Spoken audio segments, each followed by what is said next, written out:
सरफराज, एक मिनट। जी मैडम। कहाँ चले? मैडम आपको तो पता है ना रमजान चल रहा है तो मेरा रोजा है। रोजा है तो क्या? मैडम नमाज का टाइम हो रहा है और इफ्तारी का सामान लेके घर जाना होता है, इसलिए घर जा रहा हूँ। अच्छा, तुम्हें नमाज पढ़ना है और इफ्तारी का भी टाइम हो रहा है। इसका मतलब क्या तुम ऑफिस में आग लगा के जाओगे? तुम्हारे घर में और भी तो लोग होंगे ना जो इफ्तार का सामान ले आएंगे। मैडम रमजान 1 महीने का ही तो होता है, उसके बाद भले ही आप मुझसे ओवर टाइम करा लेना। एक बात बताओ, ये कंपनी हमारे रूल के हिसाब से चलेगी या फिर तुम्हारे हिसाब से? एक बात कान खोल के सुन लो, तुम इस कंपनी के एम्प्लॉय हो और इस कंपनी के हिसाब से ही तुम्हें चलना पड़ेगा। अब चुपचाप से जाओ, अपनी सीट पर बैठ के काम करो और तुम्हारी छुट्टी नॉर्मल टाइम से 1 घंटे बाद होगी।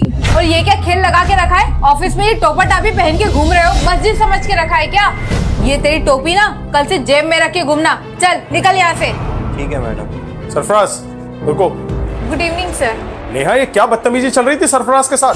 सर ऑफिस का टाइम है 7 बजे का और ये 3:30 बजे Stop it, घर। नेहा। मैंने बाहर गेट पर खड़े होकर सब कुछ सुन लिया है। तुम HR हो, ऑनर बनने की कोशिश मत करो। नेहा, तुम भूल गए हो क्या कि ये रमजान का महीना चल रहा है और रमजान में इनको नमाज पढ़ना होता है, इफ्तियारी करनी होती है। नेहा, दूसरों के धर्म की रिस्पेक्ट करना सीखो। बस इतना बताओ कि अगर हम किसी के धर्म का रिस्पेक्ट नहीं करेंगे तो कोई हमारे धर्म का रिस्पेक्ट कैसे करेगा?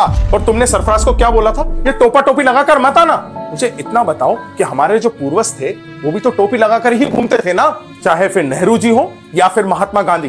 तुम्हें देखकर ऐसा लगता है कि तुम पढ़े लिखे हो ही नहीं। जो तुमने ये डिग्रियां लेके रखी हुई है ना, ये सब फर्जी है, क्योंकि पढ़ा लिखा इंसान ना ऐसी घटिया बातें कभी करता ही नहीं है। एक बात याद रखना नेहा, ऊपर वाले की लाठी में ना आवाज नहीं होती और जब उसकी मार पड़ती है ना तो घुटनों के बीच में इंसान सर रख के रोता रहता है। अब चुपचाप से सॉरी बोलो सरफराज को।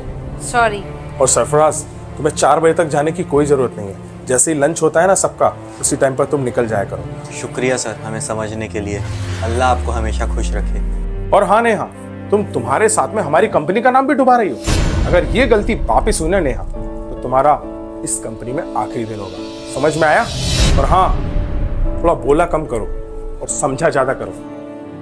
दोस्तों, इंसान की मजबूरी को समझें और हर धर्म का रिस्पेक्ट करें। वीडियो अच्छा लगा हो ना तो शेयर और कमेंट जरूर करना दोस्तों।